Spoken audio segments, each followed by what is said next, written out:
ஈரானின் தேசிய பாதுகாப்பு தலைவர் அலி லாரிஜானி மற்றும் பசிஜ் படைத்தலைவர் குலாம் ரிசா சுலைமானி ஆகியோர் கொல்லப்பட்ட பிறகும் ஈரான் ராணுவம் ஏன் இன்னும் நிலைக்குலையாமல் இருக்கிறது?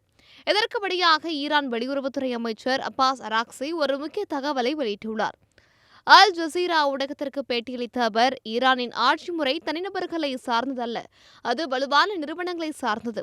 ஒரு தலைவர் இருந்தால் அந்த இடத்திற்கு இன்னொருவர் வருவாரை தவிர அமைப்பு உடையாது என்று திட்டவட்டமாக கூறியுள்ளார். இதன் பின்னணியில் இருப்பது ஈரானின் தனித்துவமான இராணுவ உத்தி. அதற்கு பெயர் மோசெக் டிஃபென்ஸ்.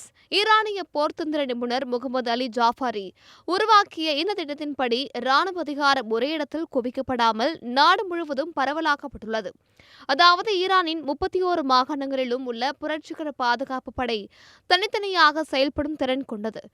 தலைநகர் தெஹ்ரானில் உள்ள தலைமையகம் தாக்கப்பட்டாலும், தகவல் தொடர்பு துண்டிக்கப்பட்டாலும் ஒவ்வொரு மாகாணப்படையும் தன்னிச்சையாக செயல்பட்டு போரை தொடரும்.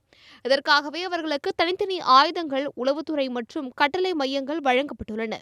தலை துண்டிக்கப்பட்டாலும் உடல் போராடும் என்ற அடிப்படையில் இது வடிவமைக்கப்பட்டுள்ளது.